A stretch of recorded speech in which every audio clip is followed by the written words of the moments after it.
Arazın o tayında deyək ki, bizim hardasa deyək 45-50 milyon Türk qardaşımız, onların adı Türkdür. Biz də buradan bölünmüşük bu tərəfə, bizim adımızı dəyişirlər ki, biz kökdən ayrılaq. Ümumiyyətlə, yəni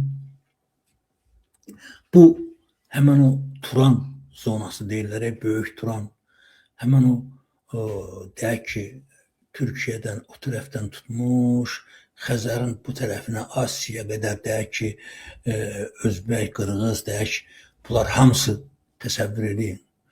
Böyük bir Turan kimi hamısını bunların pərən-pərən salmaq üçün sadəcə olaraq gördüyünüz bizdə həmən bu gün o Zəngəzur deyilən zona Türklərdən ümumiyyətlə ayrılmaq üçün.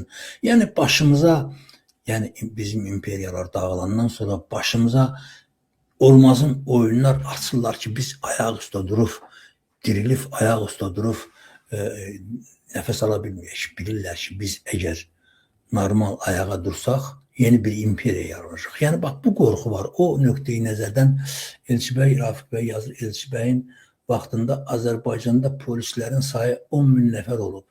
Heydər Əliyevin qiyam yolu ilə hakimiyyətə gələndən sonra isə polislərin sayı 100 mini ötdü. Əziz qardaşım, deyirlər ki, Rafiq bəy, bugün Azərbaycanda Bakıda 400 min polis var. Yəni, sırf hökumət deyək ki, bugün deyək ki, dövlət polis dövlətidir. Yəni, ölkəni deyək ki, polislər saxlayır İlham Əliyev üçün. Eyni şeydir.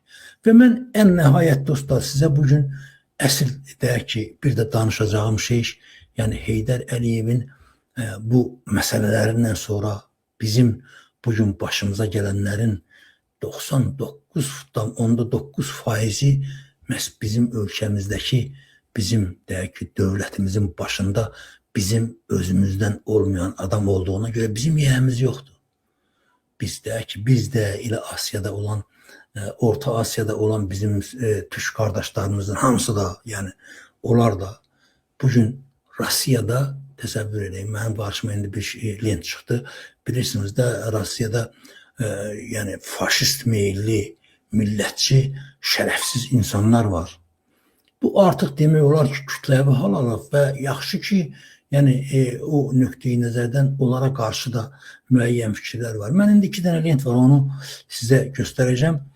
Həmən bu Rusiyada baş verən məsələlərlə bağlı və nəyə təəssüf edirəm dostlar, bilirsiniz. Məsələn, deyək ki, əgər bugün deyək ki, bizim öz dövlətimiz, yəni məsələn, deyək ki, Elçibəy zamanı olsaydı, Elçibəy hökuməti olsaydı, yəqin ki, o yalandan dünən il yox, sırağa görə deyək ki, Azərbaycan hökuməti Rus səfirini deyir, Xarici İşlər Nazirliyinə çağırıb, ona nota təqdim edib, nə bilim, nədən ötürü. Boş, sən bilirsən ki, Azərbaycan hökuməti Rus səfirini çağırıb, bugünkü hökumət. Ona qonaqlıq verə bilər, yalandan fon yaradar, amma elə söz deyə bilməz. Yəni, ümumiyyətlə, İlham Əliyev və yaxud da onun bandası onu bu xalq, bu millət maraqlandırmış olsaydı, sərhədləri bağlayıb, insanları ölkəyə gəlməyə, öz Azərbaycanlıların ölkəyə gəlməsinə problemlər yaradan insan. Nədən danışırsınız? Və gəlin indi o Rusun çıxışına qulaq asaq, inanın, mən onu görəndə o qədər narahat oldum ki, mənim də qohum əqrabalarımın demək olar ki, 90%, yəni çörəyi Rusiyadan gəlir. Baxın. Русские, Россия для русских. Иди сядь в машину. А если ты такая русская, иди воюй. Baxın. Deyir ki, Rusiya Ruslar üçündür. Və sən əgər özünü Rusiyalı sayırsansa, Rus sayırsansa, get vuruş. Yəni, müharibədə deyil. Yəni, bunlar artıq vəhşiləşiblər, görürlər ki, imperiya dağılır. Və qoy buna qulaq asaq. İndi bu Kirgiz, Qırğız xanımdır. Buna qarşı agresiya göstərirlər. Bu çəkib paylaşıb bunu, baxın. Вчера вечером, 16 августа, мы с подругой попали в ДТП, спровоцированное дамой, которую вы видели в начале этого видео. И как только она вышла из машины, понимая, что она виновата, она решила, что лучшая защита — это нападение. Начала, соответственно, свое националистическое нападение на нас, видимо, в виде оскорблений, унижений, всяких неприятных фраз. Yəni burada deyir ki, təbii yəqin ki, bizim dostların 90% yəqin başa düşür nə deyir. Yəni deyir ki, maşın dövlət yol qayısında bizi saxladılar. Yəni qaydanı bu qadın pozmuşdu, hansısa nəsə eləmişdi. Yəni bunlar da təbii məsələdir ki, insanlar bilir ki, ən yaxşı müdafiə hücumdur və o qadın da maşından düşən kimi bizə hücum elədi ki, bəs belə günahkar sizsiniz falan. В addrес моего хиджаба, религии, национальности, в addrес госномеров машины. Millətimizi deyək ki, aşağıladı, mənim hicabımı filanı zadı hamısını təhqir elədi. Yəni dövlət nişanı, maşının dövlət nömrə nişanına baxdı, filan ağzına gələn dedi. Yəni belə. Которые принадлежат Кыргызской республике. И вот на мой вопрос, как вот эти ваши комментарии про СВО, она ответила следующее, посмотрите. Она русская, ты что не на СВО такая жирная стоишь здесь? Ты должна воевать! Təsəvvür edirsiniz dostlar. Да, я вижу. Вот вы и разжигаете национальную рознь в России. Və baxın dostlar, yəni burada məsələ nədir? Sən deyir, burada belə kökşün deyir, gəlirsən deyir, burada deyir, şehirsən, əgər sən bu Russansa niyə müharibədə döysən filan, yəni təhqir edir. Məsələ burasındadır ki, bu bədbaxtlar anlamır ki, yəni əgər Rusiya Ruslar üçün olsa, bunlarda bir dənə Moskva knyazlığı qalacaq. Sadəcə olaraq bunu anlamırlar və nə yaxşı ki, yəni orada deyək ki, məsələ burasındadır ki, son zamanlarda əvvəldən də məsələn mən görmüşəm, Rus videolarını görmüşəm ki, məsələn orada Azərbaycandan da, deyək ki, Özbəkistandan da bağlı, məsələn deyək ki, Özbəkistanda Ruslara qarşı münasibətdən bağlı, məsələn lent çəkib paylaşıblar. Deməli, bir Rus oğlan, yəni pulsuzluqdan, aclıqdan gəlib düşmüşəm, oğurlanmışam falan.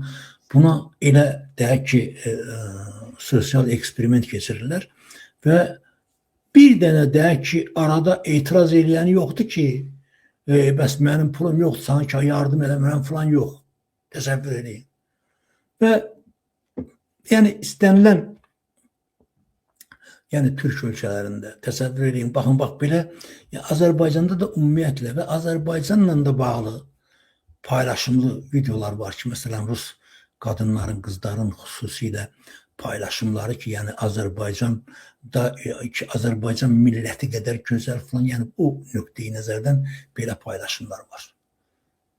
Əslində mən o nöqteyi nəzərdən deyirəm ki, indi baxın, bir dənə də link qabağıma çıxıb Rus Polşaya gedir, təsəvvür edin.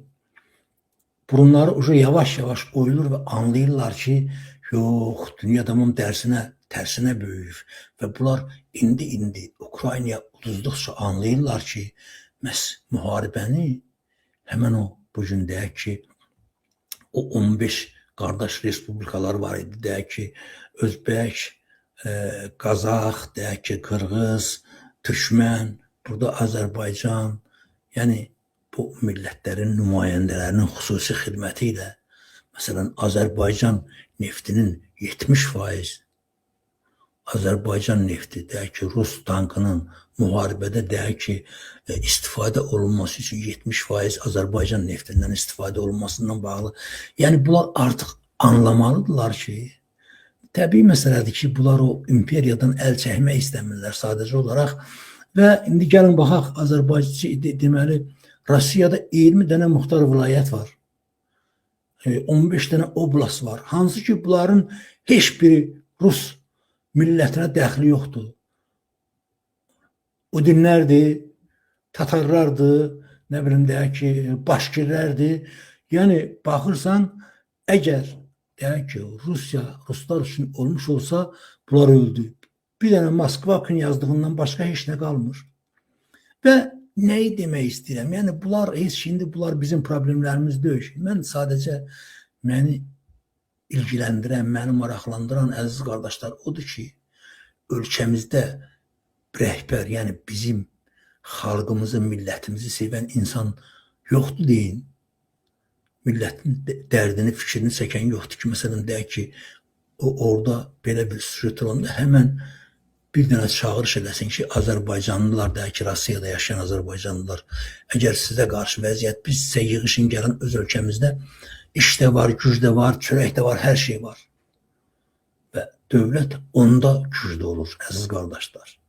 Yəni o nöqteyi nəzərdən bunlar Heydər Əliyev də, deyək, İlham da, sabah gəlib Heydər də gəlsə onlar, bunlar ömrü boyu bizi satmaqla dolanıblar və elə də davam edəcək. Ona görə də biz öz başımızın çarəsini qılmalıyıq, inanın mənə. Və ən nəhayət bugün bizim,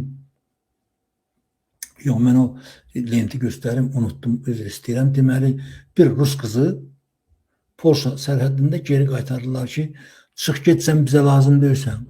Ruslar bizə lazım deyil. Təsəvvür edin, Polşalılar bunların burnunu ovur ki, rədd olun, gedin, siz bizə lazım deyilsiniz. Bax. Мы сейчас в Кракове, в Польше.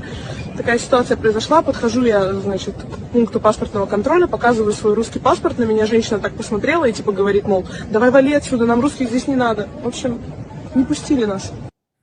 Təsəvvür edirsiniz? Yəni, bu Rus təsəvvür eləmir ki, bu gedir Polşada pasport qeydiyyatından keçəndə bunun burnuna vururlar ki, rədd ol, getsən bizə lazım deyilsən. Rus qeybi izləsin, Polşa bilir də bunların necə vandalist olduqlarını, necə bir, deyək ki, şərəfsiz bir millət olduqlarını bilir. Təbii məsələdir. Yəni, o nöqteyi nəzərdən, bax, beləcə bunların burnunu ovmaq lazımdır.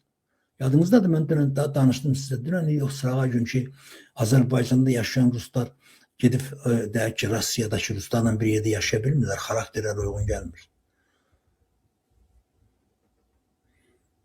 Deməli, adam yazır, salam aleyküm, Azərbaycanlı qardaşlar, aleyküm salam, əziz qardaşım, Azərbaycan yalnız biz platforması ilə xilas etmək mümkündür. Beytullah Vəli düz deyir, tamamilə mən Qubat İbadoğlu'na çox böyük hörmətim var, bizim gözəl alimimiz, həm də partiya. Mən inanıram ki, əgər Qubat İbadoğlu, mən bilmirəm siz Beytullah Vəli, mən həmən o Sərdar Cəlaloğlu'nun müraciəti var İlham Əliyev hökumətinə ki, niyə Qubat İbadoğlu'nu çağırıb ona bir vəzifə vermişsiniz Nazirlər Kabinetində.